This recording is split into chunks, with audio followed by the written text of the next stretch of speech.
Aujourd'hui, on va parler d'aménager et de décorer sa maison lorsqu'on a des animaux. C'est un sujet qui m'a été proposé en commentaire par une abonnée. Merci beaucoup pour cette super idée. En fait, pour vous dire la vérité, je suis dingue d'animaux. C'est clairement ma passion peut-être numéro 2 après la déco. Et j'ai la chance de vivre depuis 10 ans maintenant avec mon petit lapin. Et j'espère dans les mois à venir avoir un chien à la maison. Je peux vous assurer que vivre avec un animal, c'est un pur bonheur au quotidien. Mais comme toute nouvelle chose qui entre dans vos vies, ça apporte des nouvelles contraintes au quotidien, notamment le fait de devoir aménager son habitat pour que ça lui corresponde, pour qu'il se sente bien, que ça réponde à ses besoins, mais qui va aussi vous correspondre à vous et à votre style. Un animal de compagnie, c'est vraiment un membre de la famille à part entière. Ça, il n'y a pas de discussion là-dessus. Et puis, quand vous décorez, moi, je vous conseille tout le temps de prendre en considération les besoins de toute la famille. Donc, l'animal en fait partie. Voilà, mon petit Klaus, j'ai réussi à l'attraper. Il court depuis tout à l'heure dans le salon. Donc, lui, il vit en liberté totale dans la maison.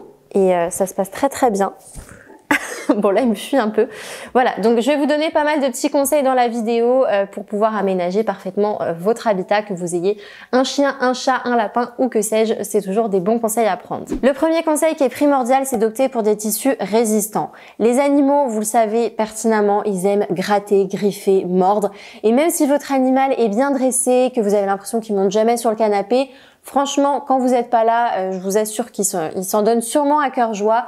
Donc l'idée, c'est d'essayer d'éviter les dégâts en amont en choisissant des revêtements et des tissus qui sont adaptés à l'animal. C'est vraiment important si vous voulez que vos meubles y vieillissent bien, qu'ils aient toujours de l'allure dans le temps. Pour les canapés, vous pouvez vous diriger vers un modèle en cuir, ça correspond bien pour les animaux, hormis si vous avez un chat qui a des griffes hyper acérées. C'est vrai que le cuir, c'est une matière qui s'entretient très bien, qui est imperméable, donc si vous avez un chien ou un animal qui bave un peu, ça peut être une très bonne idée. Lorsque vous choisissez un canapé ou un fauteuil, regardez bien la composition, ça doit être un tissu d'ameublement de qualité et pourquoi pas avec un après, une sorte de finition qui est apposée sur le tissu.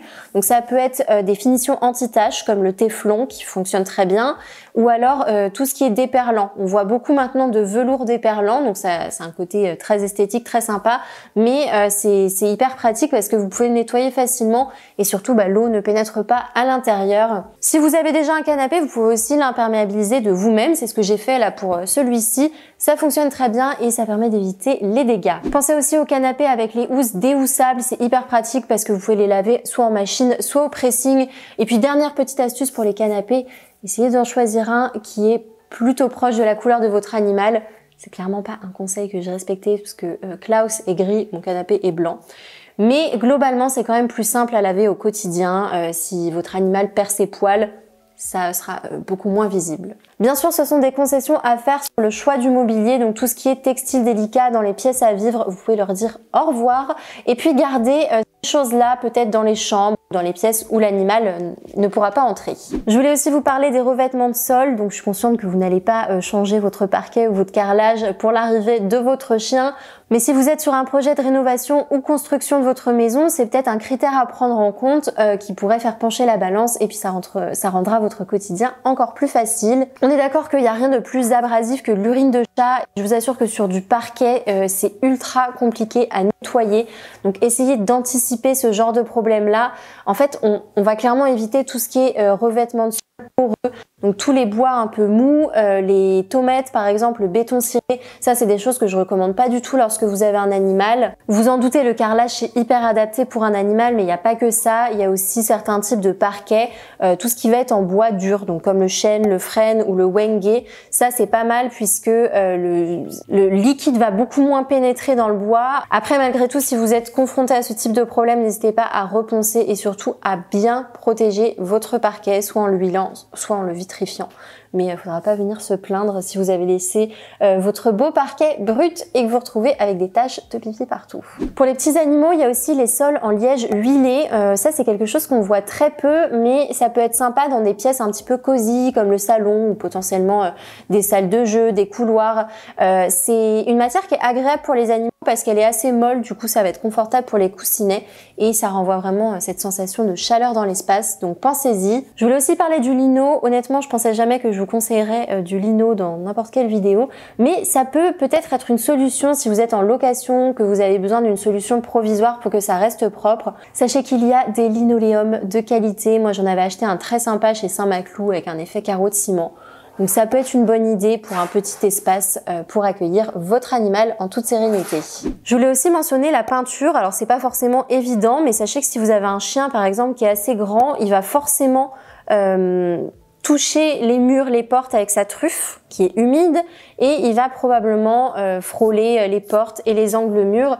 Donc essayez plutôt, si vous pouvez, de choisir une peinture velours. Donc surtout pas une peinture mate parce que s'il y a de l'humidité dessus, ça va se voir tout de suite. Et pareil, les peintures brillantes, c'est très facile à lessiver, mais les traces se voient rapidement. Bien sûr, vous n'allez pas repeindre tout votre habitat, c'est pas hyper grave, mais ça peut être intéressant à faire par exemple dans la zone où le chien boit et mange, puisqu'il va secouer sa tête comme ça, j'imite très bien le chien, après avoir bu, et du coup il y aura des gouttelettes partout sur le mur, donc si vous pouvez éviter ça et maintenir la zone propre, c'est toujours plus agréable. Ensuite, quid du tapis? Est-ce que c'est recommandé d'avoir un tapis ou pas lorsqu'on a des animaux? Alors là, il y a plusieurs écoles. Moi j'avoue que j'ai un tapis, j'ai un lapin, il n'y a pas de problème. Il suffit juste d'avoir les bases de l'hygiène, de le nettoyer régulièrement. Après, mes petites recommandations là-dessus, évitez quand même les tapis à poils longs. C'est pas les plus faciles à nettoyer. Évitez aussi les tapis qui ont une couleur totalement opposée à votre animal, donc même chose que le canapé. Si vous avez un chien noir, évitez un tapis blanc, encore plus avec des poils longs. Dans le commerce, on voit de plus en plus de tapis lavables en machine. Je crois qu'il y a la marque Rugvista qui fait ça. Donc c'est des tapis qui sont beaucoup plus fins, mais du coup visuellement ça rend la même chose. Donc ça peut être une super alternative pour pas trop vous prendre la tête. J'ai une petite astuce aussi si vous avez un animal que vous sortez, donc un chien je pense, à moins que vous promeniez votre chat. Mais ça peut être intéressant de mettre un tapis dans l'entrée qui est un peu plus grand que l'animal. Comme ça, quand vous rentrez de balade, vous avez une sorte de sas de décompression et vous pouvez apprendre au chien à rester sur le tapis le temps que vous lui nettoyez les pattes. Ça évite qu'il déboule dans la maison et qu'il salisse tout votre parquet ou votre canapé. Donc voilà, un tapis en plus exprès pour le chien, ça peut être une super idée. Après, pour éviter les dégâts, je vous conseille d'éviter tout ce qui va attirer l'animal. Moi, j'en ai fait l'expérience avec mon lapin. Tout ce qui est coussin à franges, les plaids à franges, les nappes qui descendent assez bas vers le sol, ça on oublie parce que je sais qu'il va les défoncer. Pareil, les rideaux perlés, ça on évite avec les chats, ça va finir par terre au bout de quelques jours. Et puis les fils apparents aussi, ça faut faire très attention, notamment pour la sécurité de l'animal. Donc on essaie d'investir peut-être dans une boîte là, une boîte à câbles, je crois ça s'appelle. Vous glissez sous la télé, vous mettez tous les fils à l'intérieur, comme ça il n'y aura pas de dégâts. Je suis très mal placée pour vous donner ce conseil parce que en 10 ans, j'ai dû racheter au moins 5 chargeurs d'ordinateur, 2 câbles de fibre, un câble de la Bose, 2 câbles de la PlayStation et 3-4 câbles de téléphone. Mais bon, faut que j'investisse dans une boîte à câbles. Bref, l'idée, ça va être de détourner l'attention de votre animal pour ne pas qu'il détruise vos affaires, mais qu'il puisse faire ses griffes peut-être sur des endroits qui lui sont désignés. J'ai vu pas mal de griffoirs en sisal qui se mettent derrière les canapés. Ça peut être sympa si vous avez un angle de canapé caché, parce que c'est pas non plus le truc le plus esthétique au monde. Pour qu'il évite de faire ses griffes, il y a aussi plein de techniques comportementales, mais là je vais m'en tenir clairement à la décoration. Dans le même esprit, on va évincer de la maison tout ce qui est dangereux pour votre animal. Donc les plantes proches du sol, ça on oublie. Donc déjà ils vont les faire tomber, ça c'est clair et net. Et de deux, ils peuvent se blesser avec. Donc les cactus, jamais. Et il y a pas mal de plantes aussi qui sont toxiques pour les animaux. Donc j'ai fait une petite liste parce que je les connais pas par cœur, je vous les mets ici.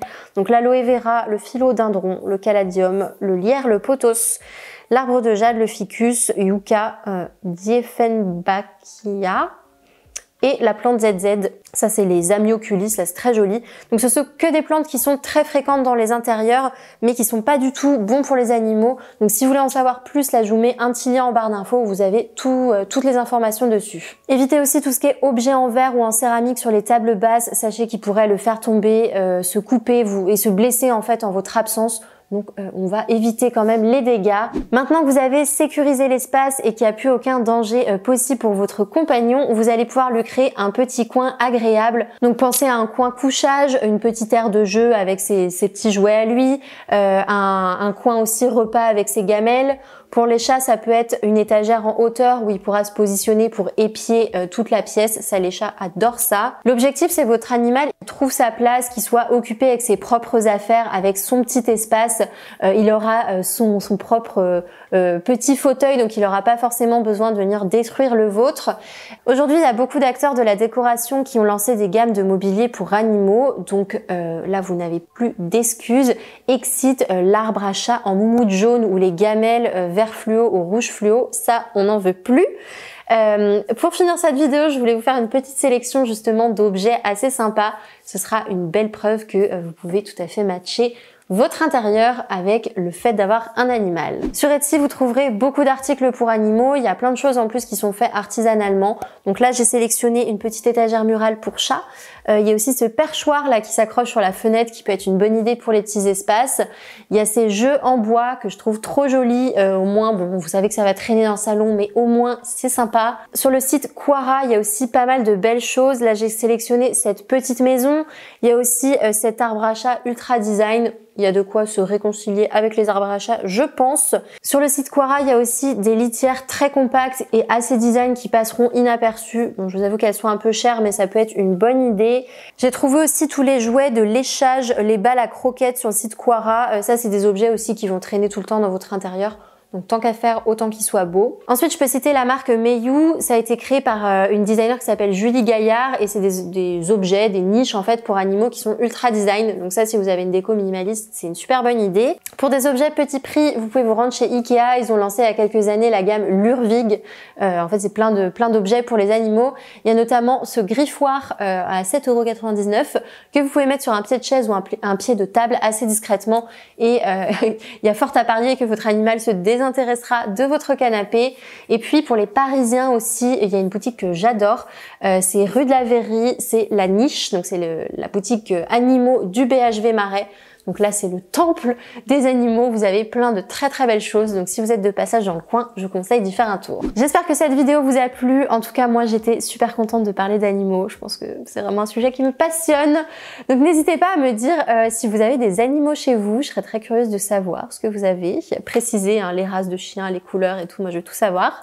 Et puis, si vous avez des astuces supplémentaires pour cohabiter avec votre animal en toute sérénité, n'hésitez pas à les partager en commentaire. On se retrouve prochainement pour une nouvelle vidéo et en attendant, je vous souhaite de passer une bonne semaine. À bientôt! Tu dis au revoir? À bientôt!